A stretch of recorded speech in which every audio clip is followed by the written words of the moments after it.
Good morning, Nikki. How are you? I'm good. How are you guys?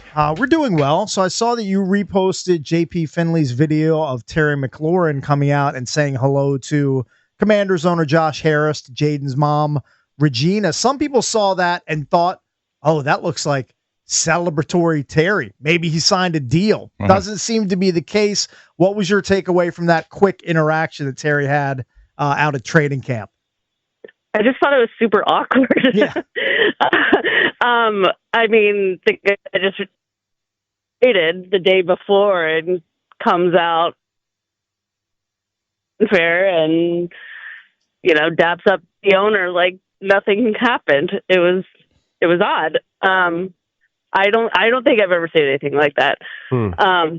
So that was kind of my view of it. This is clearly like an orchestrated PR thing, right, that Terry is doing, going out there and signing autographs with the fans every day, right? Because typically, I mean, he's a good guy. He signs for the fans, but not like this, right?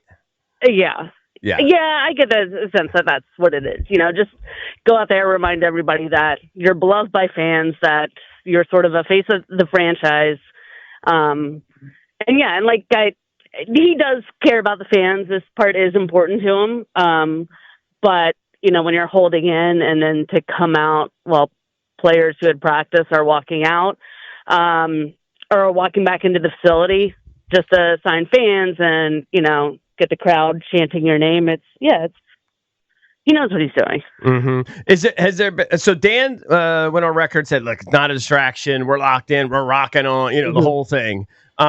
Any sense from the guys yet that that a little roll their eyes talking about it, that kind of thing? No, not, nothing out of the ordinary. I mean, they all say publicly that, they're just doing their own thing. They support Terry and, they understand the business side. So I think Dan Quinn was right that, players nowadays, they get it. This is what happens or what can happen, and you got to keep it moving. I almost feel like the Micah situation that happening sort of like the next day or whatever the timing of that was, it almost helped Terry from a PR standpoint. Like, hey, this happens around the league, no big deal. I think it would have helped Terry if it had come first, but I think Terry actually helped Micah. Oh, okay. Because Terry he held out, then he held in, and then it's become a pretty messy dispute. Mm-hmm. At what point does it become a distraction? About prep for week one? Yeah, I would think so. Yeah. I mean, I would say even the last preseason game, because that's when the starters are beginning their prep. Mm-hmm. But yeah, he's their star receiver, and they don't have a ton of depth on this team. So you lose Terry, you lose quite a bit of your offense.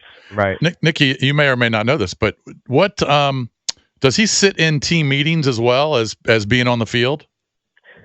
While he's on PUP, he can sit on team meetings, and he can do strength and conditioning. Okay. He can only observe walkthroughs, though. Okay. So she said he is sitting in on team meetings? Yes. Yeah. He is. Okay. Nikki, at this point, are we getting too enamored with Bill Crosky Merritt, or is he tracking towards meaningful playing time at RB as a rookie? Because we saw he was running with the ones with Jaden Daniels a couple of practices ago. Like, what sort of role do you envision for him come week one? I know I'm jumping ahead of preseason. Now, I mean, yeah, as of now, I definitely see him making the team. I think he's a really good player. I think he was a steal in the 7th round. The question is, who does he boot out of the running backs room to take their spot? But yeah, I could totally see him making the team. I think everything is sensationalized in camp. It is. Everything is. Every throw is magnified. Last year there was a whole narrative of how the ball never touched the ground when Jaden threw. Mm-hmm. Like, that was everything is over the top. So you're getting that with him, but I do think he's a good player. And he's an older rookie too. I mean, he had been in college for quite some time, and then he had the eligibility issues late that kind of cost him in the draft. But he's a powerful runner too. I mean, he is built more like a linebacker than a running back. And what kind of speed does he have? Is he pretty fast? Fast. He's very explosive. Yeah. And he's got good vision, so he can find the holes before they're even there. And I think that's that's his biggest strength at this point, because you just don't see that all the time in rookies. Just that vision behind the line and knowing where to cut and when is very instinctive back. Mm-hmm. What about kind of flipping over to the defense? Has Kinlaw looked pretty good? We haven't heard much about. He's been kind of quiet. There hasn't been a lot of negativity there, but how's he looked? You haven't heard much about him. Yeah, I mean, he's looked good. I think the line has looked good. It's, again, hard to tell for the guys in the trenches because it's, you get like a couple days of hitting, and especially with fan days, I feel like the fan days, the stuff they do is more orchestrated and geared toward the fans. Yeah. And they probably do a little bit more, not hitting in walkthrough, but you see a little bit more of their strategic view and where guys line up and everything. And we can't see that. But I think next week we'll really get a chance to see how both lines look, how the backs look, how the corners are doing when they go to Foxborough with the joint practice and the first preseason game. I mean, I think back to a couple of years ago. That's when we first really started to notice the deficiencies with the secondary and Emmanuel Forbes when he came in. Because before that, it's like, oh, wow, he's had 6 picks in camp. When they're throwing against air, really. Mm-hmm. Right, and then he was terrible. What have you noticed, if anything, with Connerly? Because he's another one we haven't heard a ton about. Yeah, no, I think he looks good. I mean, I could see them doing like they did with Brandon Coleman last year and kind of starting the season by rotating the tackles. Mm-hmm. It was him and Cornelius Lucas, and that worked out well to start, and then you eventually hand over the keys to the young guy. I could see them doing that. That's kind of how they've been doing it in camp. One day Connerly will go with the ones, another day Wiley will go with the ones. So he's looked good, and he's got good like leadership and mentorship around him. When you're learning from Laramie Tunsil, you're in pretty good standing. I think the left side of the line could be their real strength, which is great for Jaden.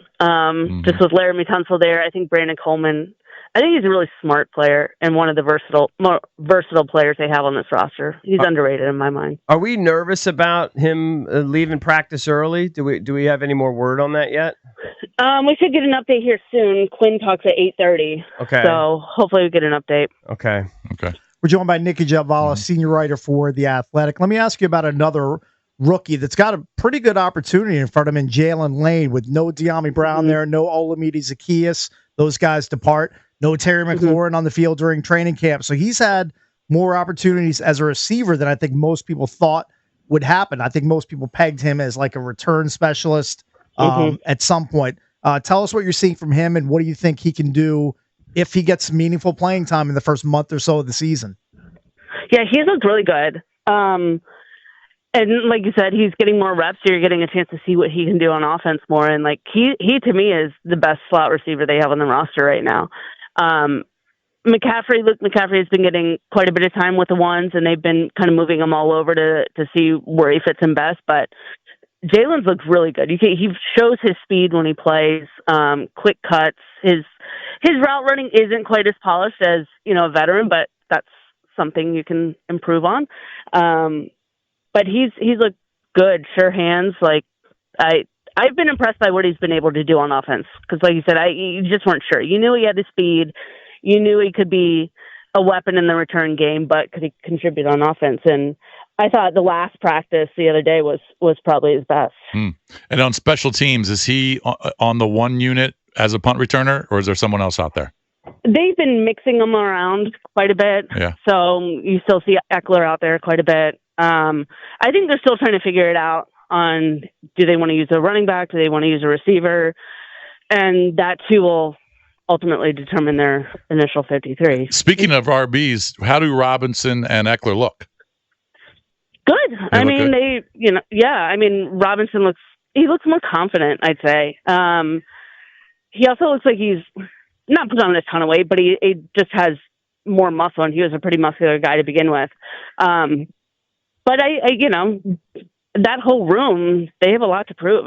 Every veteran is, either on a 1-year deal or in the final year of their deal. So pretty important season for that group. Nikki, does Dan Quinn seem not fazed at all by the fact that Eckler got knocked out of 2 games with concussions last year? It was a problem for him last year, exposing him to more hits in kickoff returns. That's not an issue? He hasn't really gone into depth too much about it. It doesn't seem to be an issue. I think I hate to say it, but I feel like that's one of the things in the NFL. Like, you just got to kind of monitor it and move on. I mean, a head injury is you never want to overlook that. But, either he can be on the field or he can't at this point, And so far he's looked good. And knock on wood for his own sake that, he doesn't deal with any more of those. Just looking at it from afar, I mean, it seems like they've upgraded everywhere. If they get Terry back, I mean, do you agree with that? Offensively, defensively, special teams. I mean, we should be better in all three phases. Now, whether or not the record's better, who knows? I mean, a million factors. But I mean, do you agree with that or no? Have we taken a step back somewhere and I'm not realizing it? I don't think we've taken a step back. I just think we don't know what they are on defense because they've made so many changes. We don't know how all these pieces look together. They've certainly gotten bigger on the defensive line. They've added, a lot to the secondary. I feel like the secondary turns over almost annually anymore. But, is that group with Will Harris and Trey Amos, and is Marshawn Lattimore going to be back to what he was a couple years ago? Is that group going to be better than it was before? I don't know.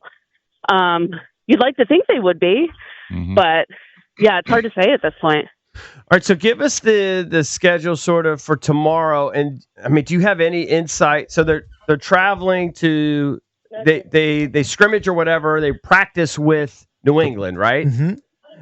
Tomorrow's a travel day. Practice with New England on Wednesday. Okay, on Wednesday. Thursday off. Friday preseason game. Okay, so 1 day of joint practice. Okay, so right. Will you're going to be there, I assume. I mean, will any of that be like streamed? Like, can the fans sneak a peek at any of that stuff? That I don't know because it's up to the Patriots. I don't know how the Patriots will handle that. Yeah. So we're on their rules. Good point. Okay. What do you expect? I know you're getting ready to go, Nikki. What do you expect for the ones on Friday? How many of the ones do you think will play, if any? I would think maybe a series, maybe 2 max. Okay. I wouldn't think they'd want any more than that in the first one. Okay, including Jaden? Yeah. Okay. But we'll see. I mean, hopefully they give us some update today. If not, we'll probably hear Wednesday on what their plan is. Gotcha. All right, we know Dan Quinn's talking in just about 15 minutes. We know you have to run. Nikki, thanks for the time. We always appreciate Nikki. it. Appreciate it. Appreciate you guys. Yep. Okay. Yeah. That's Nicki Jhabvala, senior writer for The Athletic. Be sure to follow her work. All right, when we come back, a national talking head takes a shot at Jaden Daniels' mom. We'll tell you what he said next.